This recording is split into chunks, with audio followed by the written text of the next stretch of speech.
और अब बात बीजेपी की रणनीति की। इंडिया गठबंधन ने बीजेपी सरकार को सत्ता से हटाने की तैयारी की है, लेकिन बीजेपी भी इंडिया गठबंधन की काट के लिए हर रणनीति अपना रही है और मिशन 350 में जुट गई है। एक तरफ गठबंधन पर जोरदार प्रहार और दूसरी तरफ बूथ लेवल तक संगठन को नई धार। क्या है 24 की जंग जीतने के लिए बीजेपी की रणनीति, इस खास रिपोर्ट में देखिए।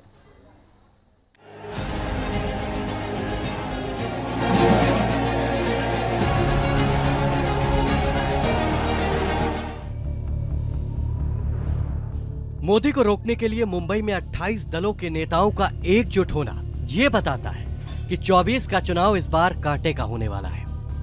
एक तरफ अकेला मोदी और दूसरे तरफ सारे विरोधी।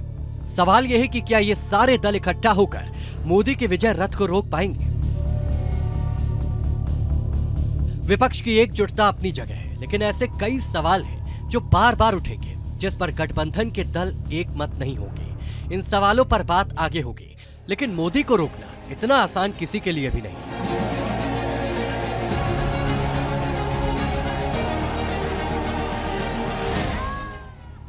बीजेपी की सॉलिड रणनीति तैयार हो चुकी है। मिशन 350 का टारगेट सेट हो चुका है। एक एक सीट पर मंथन का दौर जारी है। सूत्रों की माने तो बीजेपी 2019 की हारी हुई लोकसभा सीटों को जीतने के लिए कड़ी मशक्कत कर रही है। इन 160 सीटों को सी और डी कैटेगरी में बांटा है। इन सीटों पर जेपी नड्डा से लेकर अमित शाह और पीएम मोदी तक की नजर है।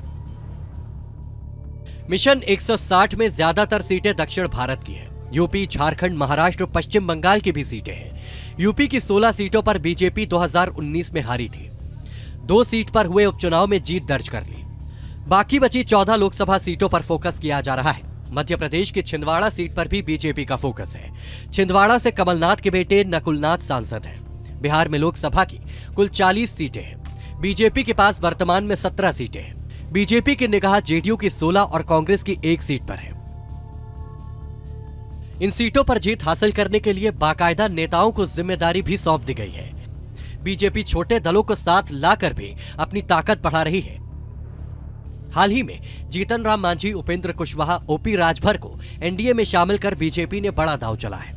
इनकी ताकत की बात करें तो बिहार के 2019 के लोकसभा चुनाव में जीतन राम मांझी की पार्टी हम को 2.4% वोट मिले थे, जबकि उपेंद्र कुशवाहा की पार्टी आरएलएसपी को 3.6% वोट मिले थे। यानी करीब 6% वोट बिहार की 40 सीटों पर समीकरण बना और बिगाड़ भी सकते हैं। बात करें यूपी की तो ओपी राजभर की पार्टी एसबीएसपी को 0.3% वोट मिला था। यह आंकड़ा बेशक कम है, लेकिन कांटे की टक्कर में अहम साबित हो सकता है।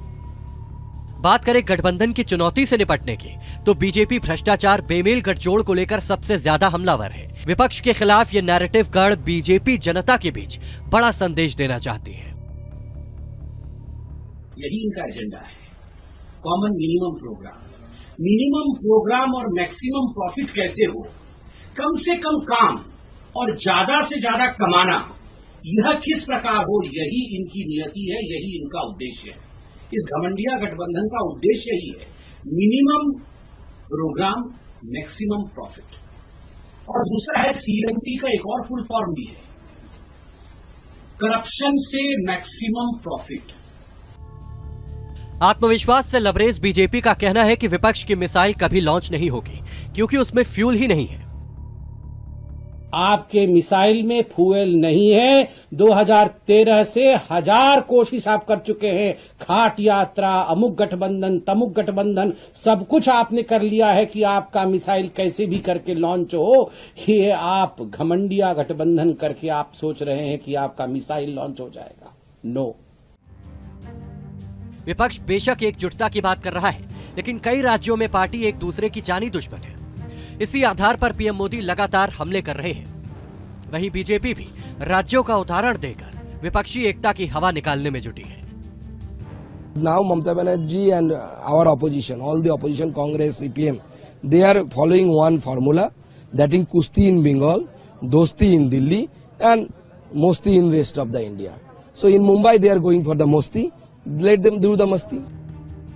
दरअसल विपक्ष, खास करके इंडिया गठबंधन की रणनीति है कि 2019 में विपक्ष को मिले वोटों का आंकड़ा एनडीए से ज्यादा था। इस लिहाज से बीजेपी को चुनौती दी जा सकती है। 2019 के लोकसभा चुनाव में बीजेपी प्लस को 45% वोट मिले थे, जबकि विपक्ष को 55% वोट मिले थे। विपक्ष इसी आधार पर एनडीए को मात देने का दावा कर रहा है, लेकिन हकीकत ये है कि 2019 के चुनाव में बीजेपी को 224 सीट पर 50% से ज्यादा वोट मिले थे। सबसे ज्यादा स्ट्राइक रेट मध्य प्रदेश, गुजरात, राजस्थान और उत्तर प्रदेश में था।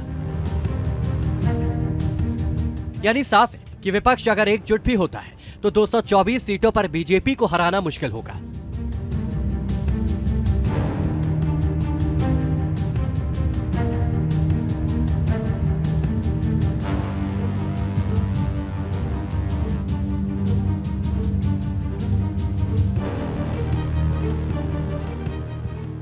इसके अलावा बीजेपी के तरकश में कई ऐसे तीर हैं जो अचूक हैं। मसलन हिंदुत्व का मुद्दा। हिंदू हृदय सम्राट पूर्व मुख्यमंत्री कल्याण सिंह की पुण्यतिथि को हिंदू गौरव दिवस मनाकर बीजेपी ने जता दिया कि बीजेपी के लिए हिंदुत्व का मुद्दा कितना अहम है।